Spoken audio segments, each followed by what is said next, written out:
और हरिवंश पुराण के माध्यम से ये दूसरे अध्याय की ही कथा लगातार चल रही है। तब उन दक्ष प्रजापति ने चंद्रमा के वंश को बढ़ाने वाले पुत्र उत्पन्न किए और स्थावर जंगम 2 पैर वाले 4 पैर वाले रचने योग्य प्राणियों की सृष्टि के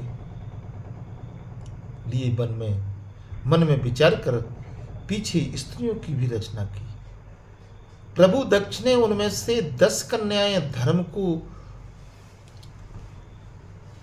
समझने वाली बात है कि प्रभु दक्ष ने उनमें से 10 कन्याएं धर्म को और 13 कन्याएं को और शेष बची हुई नक्षत्र संबंधी नामावली 27 कन्याएं राजा चंद्रमा को दे दी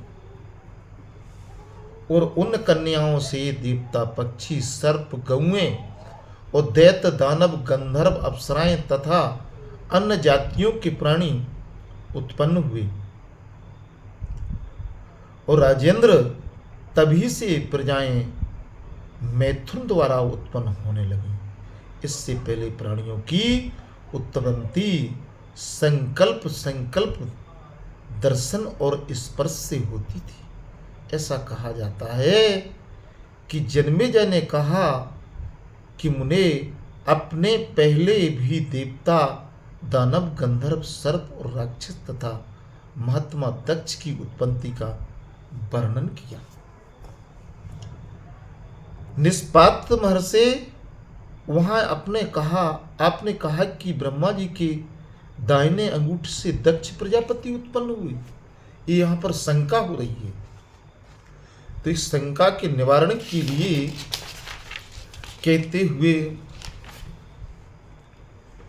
उत्पन्न हुए और ब्रह्मा जी के बाएं अंगूठे से दक्ष की पत्नी उत्पन्न हुई।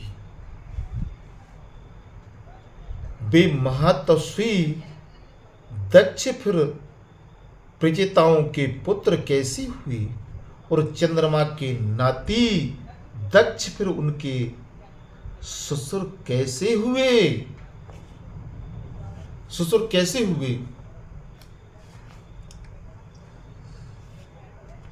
तो चंद्रमा के नाती दक्ष फिर उनके ससुर कैसे हुए बन गए और विप्र पर मेरे इन संदेहों को भली प्रकार व्याख्या करके आप दूर कर दीजिए।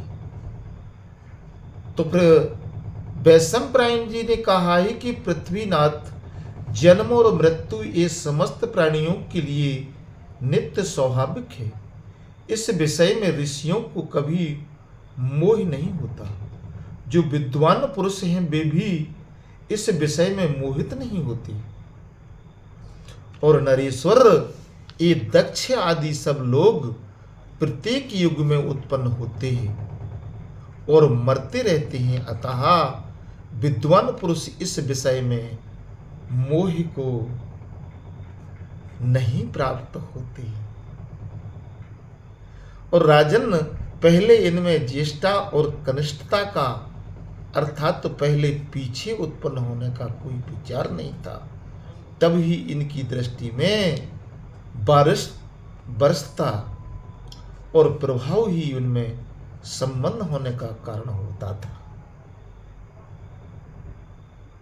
जो मनुष्य चर तथा अचर प्राणियों सहित इस दक्ष प्रजापति की सृष्टि के तत्वों को जानता है, वह सनातनवान होता है और आपत्तियों के पार हो स्वर्गलोक में प्रतिष्ठा पूर्वक रहता है। इस प्रकार श्री महाभारत